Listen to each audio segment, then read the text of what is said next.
महाभारत का ऐसा योद्धा जिसने अपने पिता की मौत का बदला लेने के लिए पांडवों के शिविर में कोहरम मचा दिया।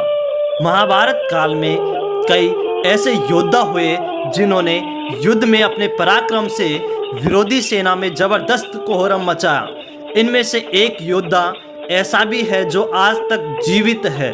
कहते हैं कि उसे अमर रहने का श्राप मिला था। उस योद्धा का नाम है अश्वत्थामा।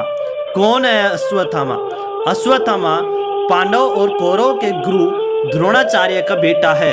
अपने पिता की तरह वह भी पराक्रमी और महान धनुर्धर बना। एक बार द्रोणाचार्य और उनकी पत्नी कृपि तपस्या के लिए हिमालय गए। उनके तप से प्रसन्न होकर शिवजी ने उन्हें पुत्र प्राप्ति का वरदान दिया। फिर कृपि ने एक तेजस्वी पुत्र को जन्म दिया। इसी का नाम अश्वत्थामा है। माना जाता है कि ये महाभारत काल का अकेला ऐसा किरदार है जो आज तक जीवित है। आज भी कई जगहों पर अश्वत्थामा के जीवित देखे जाने के दावे किए जाते हैं। महाभारत के युद्ध में अश्वत्थामा की भूमिका। वैसे तो द्रोणाचार्य पांडव और कौरव के दोनों के गुरु थे, मगर महाभारत युद्ध में उन्होंने हस्तिनापुर के सिंहासन का साथ देते हुए कौरवों के पक्ष में लड़ने का फैसला लिया। अपने पिता की तरह अश्वत्थामा ने भी पांडवों के खिलाफ युद्ध किया। अश्वत्थामा ने कौरवों की एक सेना का नेतृत्व किया और पांडव पक्ष के कई योद्धाओं को मार गिराया।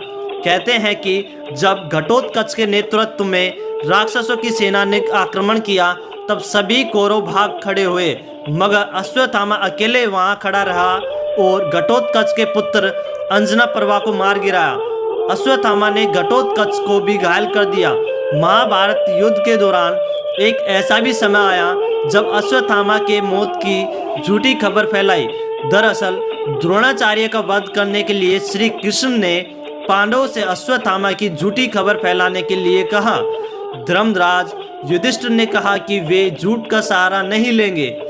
फिर श्री कृष्ण ने कहने पर युधिष्ठिर ने अश्वत्थामा नाम के हाथी का वध कर दिया। द्रोणाचार्य को जब इसकी खबर मिली तो उन्हें लगा कि उनका बेटा अश्वत्थामा मारा गया। इससे दुखी होकर उन्होंने शस्त्र त्याग दिए। तभी धृष्टद्युम्न ने मौके का फायदा उठाकर द्रोणाचार्य का सिर धड़ से अलग कर दिया। द्रोणाचार्य की मौत के बाद पांडवों ने महाभारत का युद्ध तो जीत लिया। युद्ध खत्म होने के बाद पांडव अपने शिविर में जीत का जश्न मना रहे थे।